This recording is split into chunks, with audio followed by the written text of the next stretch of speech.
All right, welcome back everyone for another deep dive. You ready to get into some pretty heavy stuff today? Absolutely. Always up for a challenge.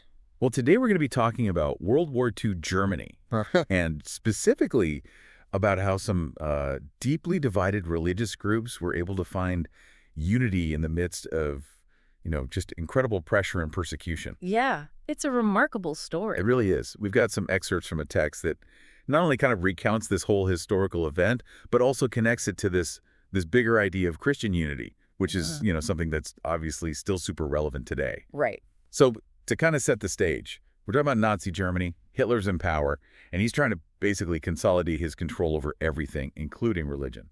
Right. The text actually describes how Hitler wanted all these different religious groups to basically unite under this one state-sanctioned church. And this, of course, created a huge dilemma for a lot of folks, particularly for the Brethren assemblies.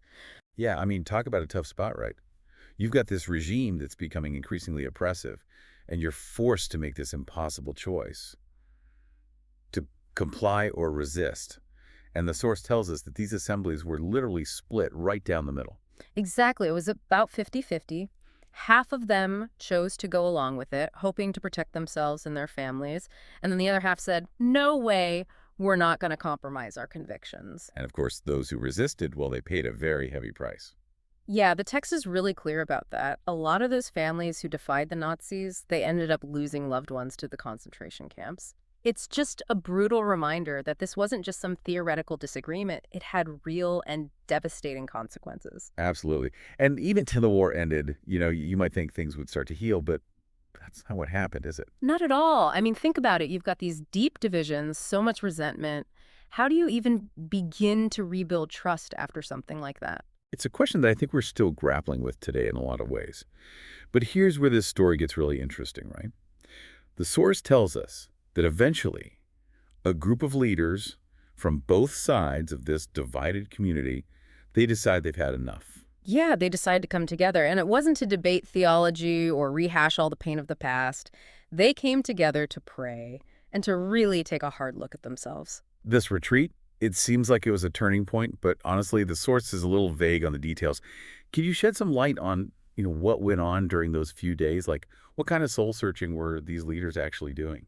It's hard to say for sure, but based on the outcome, you got to figure they were wrestling with some pretty tough questions. I Yeah. mean, these were people who had experienced tremendous loss, betrayal, and to even consider moving forward, they had to come to terms with forgiveness. Forgiveness for themselves, forgiveness for others, and also find a way to balance their convictions with compassion. It's a tall order. It really is. Yeah. And somehow they managed to do it. They emerged from this retreat, as the source puts it, just one. What a powerful statement, right? Yeah, it really speaks to the depth of their transformation. Hmm. Because this wasn't just some surface level agreement. It was a genuine reconciliation, a letting go of the hatred that had divided them for so long. Right. And it's important to emphasize here that this wasn't about erasing their differences or pretending the past never happened. True unity, it doesn't require everyone to be exactly the same. It's about recognizing that deeper bond that transcends those differences. I think that's a really important point. And it's a point that the source then takes and connects to this broader theme of unity within, Christianity as a whole. It brings in Paul's letter to the Ephesians, which, was written to a community that was also dealing with tons of division. Yeah, you almost get the sense that Paul was anticipating this story. Like he saw this coming. It's uncanny, right? Because the early church was just as divided as those German assemblies. You had all these social, religious, economic barriers. And Paul, in his letter, he goes right at it. He talks about how the gospel, it has this power to break those barriers down, to create a new kind of community where those divisions don't have the same hold. Exactly. And he uses such vivid imagery to make his point, like the image of a temple with Christ as the cornerstone and all these different people from all these different walks of life, they're coming together to build this unified structure. Yeah, it's powerful stuff. It is. It's about recognizing that in Christ, we become part of something much bigger than ourselves, something that goes beyond our individual differences. So, okay, I get that, but I have to push back a little bit here. Yeah. Some folks might say this whole vision of unity, it's a little too idealistic, Sure. Because even the source acknowledges that we still face so many of the same barriers today. Mm-hmm. Age, appearance, tribe, politics, it's a long list. Oh, yeah. It's a long list. So if those early Christians and those German assemblies, if they struggled with this, how realistic is it to think that we can actually overcome these divisions in our world today? Well, let's be honest, it's not easy. The source challenges us to downplay these differences and relate freely as brethren. And that is, without a doubt, a very tall order. But I think the story of those German assemblies, it gives us a glimmer of hope. It shows us that even when division seems impossible to overcome, reconciliation is still possible.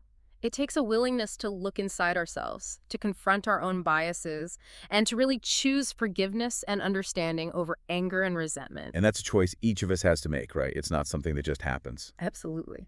So what do we take away from all this? What's the big takeaway from this deep dive? To me, it seems like the message here is that even in the darkest times, even when things seem totally hopeless, there's still hope for unity, for healing, for reconciliation. But it doesn't just magically appear, does it? It takes work, it takes courage. Yeah. And it takes a willingness to put our shared humanity, our shared faith above all the things that pull us apart. Well put. And while this story focuses specifically on Christian unity, I think its implications go way beyond that. It makes you wonder what other groups, what other situations could benefit from this kind of radical reconciliation?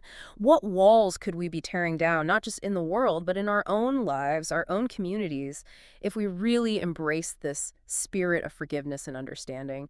That's a question worth pondering. Absolutely. And it's a question that I hope all of us, will take some time to really consider. Thanks for joining us for another deep dive. Hopefully this one's given you a lot to think about. Until next time. Take care.